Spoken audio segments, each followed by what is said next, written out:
of the arguments against Chicago is broke, listen to Tom Tresser tell you why and what we can do about it.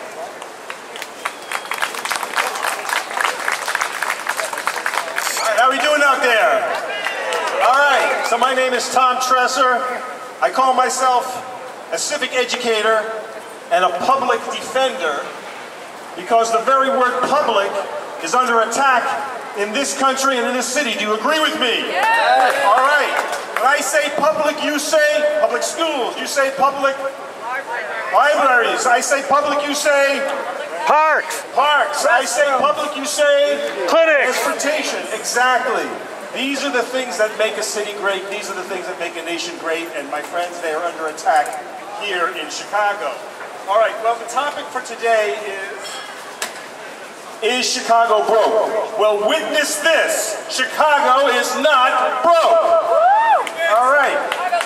So first, let me say that a budget is more than just figures on a piece of paper. A budget is a map for your future, especially a civic budget. It's also a scorecard for who's in and who's out. And my friends, in this city, we the people have been out for so long, I can't even count. And we're out, and the other guys are making out like bandits. Okay? So let's clarify about what we mean by Chicago's budget. Right here on this paper are all the units of government controlled by the mayor. So we're talking about all the money. The city of Chicago, $9 billion. Public schools, about $6 billion. The Park District, about $500 million. CHA, $1 billion.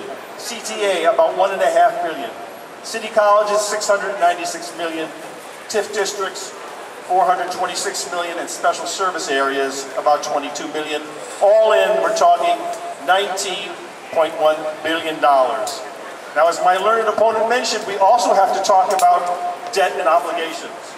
Debt for things we owe for the past, and obligations for things promised or contracted for the future. And right now, 31% of all the property taxes that we collect are being spent on debt.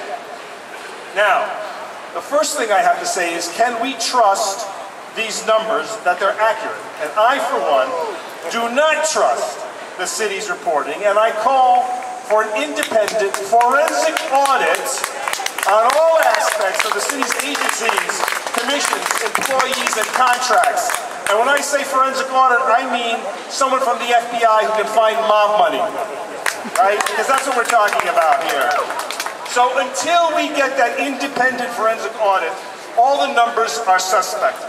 And we will look at official pronouncements with a huge grain of salt. Now, I've been collecting stories on Chicago corruption for years.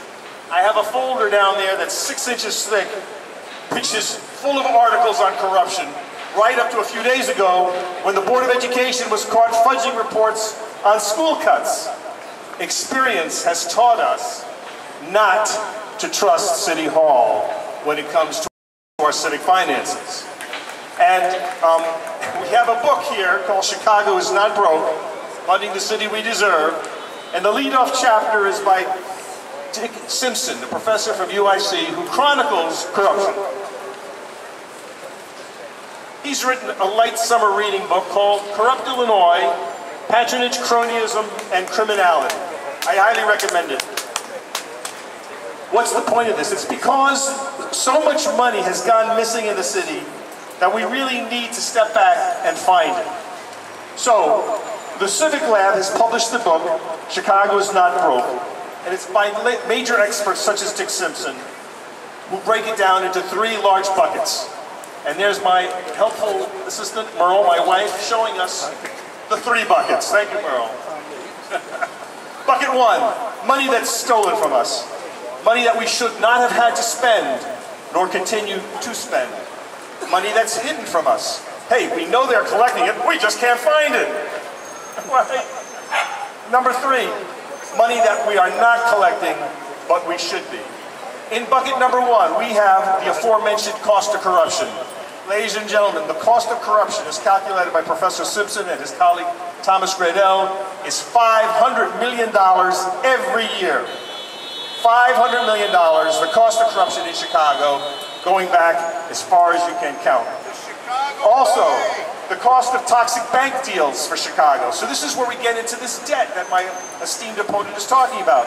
We've been placed into a lot of toxic deals that we can't seem to get out of. However, when the mayor and the governor want to void the contracts with the workers and want to take away their pensions, that's a contract we can walk away from. But the contracts with these banks that are sticking us with hundreds of millions of dollars of debt every year are apparently invaluable and cannot be touched. And finally, bucket number 3, money that we're not collecting, but we should be. Now, in bucket number 2, but money that's hidden from us, are the famous TIF districts that I've scoured the city for the last 3 years explaining. This giant slush fund controlled by the mayor. All right, right now in Chicago's TIF districts sits $1.3 billion, $1.3 billion of property taxes. Now, if we flush just $1 billion of that, just flush those accounts out, that gives the city a one-time bump of $843 million. We could use that money, couldn't we? Okay, how can we be broke? $183 million is ready there, sitting in accounts right this minute. And if we ended TIFs, blew them up completely, we'll have another $422 million coming to the city each and every year. Now, bucket number 3 is the bucket that's the most challenging for us. It includes revenues that we're not collecting, but we should be. Number 1, a progressive income tax for the state of Illinois. We have the most progressive income tax in the country. Very few states are worse than us. And what that means is the poor people pay relatively more. It's not fair, which means that the richest are getting away without paying their fair share. The second idea is a financial transaction tax on LaSalle Street. Hey, you go into the store and you buy a can of soda, you pay a tax.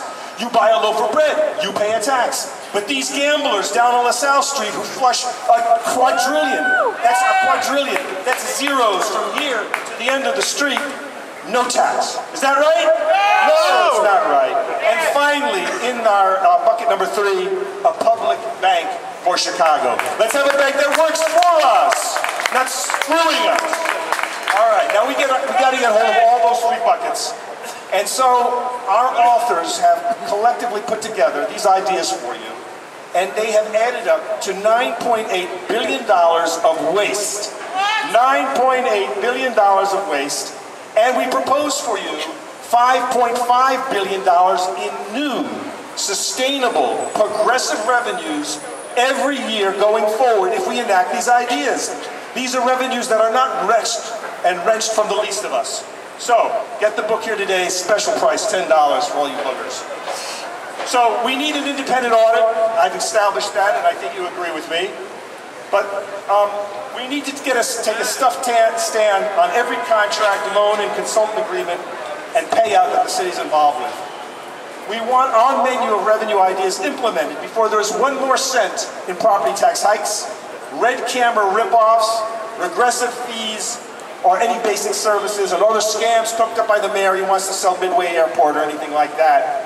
No selling of our public assets or privatizing essential services. Until these things are done, my friends, you cannot say Chicago's broke. Let's get something straight right away. We're done taking care of the millionaires, okay? That's right! We are so done with that. They are well provided for. That's right. We've been taking care of the millionaires since the Chicago Plan in 1909 with a beautiful city. That is to say, the whole purpose of a city is to make millionaires comfortable. This is a trickle-down economy. It doesn't work, it hasn't worked, and it will not work. So let's get rid of that thought. So, LaSalle Street Tax, it's the biggest idea in the book. According to our authors, it will generate $2.6 billion every year for the city of Chicago. Now, my colleague says that the exchanges will leave. They're not going to leave. They can't leave. It's outlined in the book. 1, co-location. So the servers that provide the trading tools for the sellers are located right next to the CME exchanges. It's a building the size of 7 football fields. Are they going to move that out of to go where? No, I don't think so. No. Also, liquidity. When people try to set up their own exchange, as they did in Atlanta some years ago, they don't have the mass, the volume, and so the liquidity is provided by all those players right here. So if one guy leaves, everything else is still here, all the other aspects of the industry. So no, it is not realistic for the exchanges to say they're going to bolt. But that's what they always do when they're threatened with paying a little more, don't they? They'll say, we're going to take our ball and go home. They're not going anywhere. All right, so these toxic deals have to be investigated. Right now, with the toxic swaps that the Board of Education has gotten into, they're open to a legal challenge for all the fees. That means termination payments and the profits. The mayor could challenge these fees, these usurious takings, as has been done in other cities, but he doesn't. You know why? Because he's an investment banker. He's an investment banker. So his buddies are getting fat on all these fees and swaps and toxic deals. They've got to be stopped. And so, in conclusion, my remarks for this part is just to say, let us really look at the LaSalle Street Tax. It's not a silver bullet, but it's the damn closest thing we have to it, to make this Chicago work for everybody. Okay, folks, it's hot out here, so I'm going to wrap up. I guess that's my biggest round of applause so far. Get them off the stage. Well, my friends, as I said, a budget is more than just the sum of the numbers on the page. It represents the values of your city, of your leaders. It represents the future that you wish to see for yourself and your neighbors. So how do I know Chicago is not broke? Well, Navy Pier tore down an old Ferris wheel and built another one for $27 million. Barbara Byrd Bennett, the former CEO of schools, approved a sweetheart no-bid contract for $20 million after being bribed, and as she's going to prison after being found out. The Belmont flyover for $570 million. That'll be a time saver for Lincoln Park yuppies like me, which will also demolish 16 properties. That's over $500 million for something nobody asked for. Also, Chicago police continue to shoot black people under suspicious circumstances, and the Chicago police and city council pays out millions and millions of dollars to the victims and their families. And as I pointed out, Chicago had $1.3 billion in property taxes sitting in TIF funds. And about $55 million of that is going to subsidize a Marriott's hotel down in the highly blighted South Loop Convention Center district. It's so blighted I can't even look at it. That's right. Well, the question is, if they're so corrupt, why should we trust them with revenues? Well, you know what? I believe in government. I believe in government can work for us. We just need a better government. We just need a new government. But the government idea is a good one. Now, Chicago continues to pay hundreds of millions to clouded law firms, banks, financial service outfits, and consultants. Hundreds of millions of dollars. Those are bad deals. You know, they're toxic deals. They're suspect deals. Deals that are done in bad faith and with a closed loop of insiders and self-dealers. So, maybe we should say, rather, that white Chicago is flush and not broke, but that poor Chicago, black Chicago, is broke and is getting broker. Now, my friends, there is money to pay proper and justified debts, but we need, as I said, a top-to-bottom review of our books to sort that out. And there is plenty of money in Chicago to run our city, so that it works for all of us, not just for the folks in the loop and the mayor's friends and his campaign contributors. So please do not believe the narrative that says Chicago is broke. It's code for pay the players and screw the citizens. Thank you very much.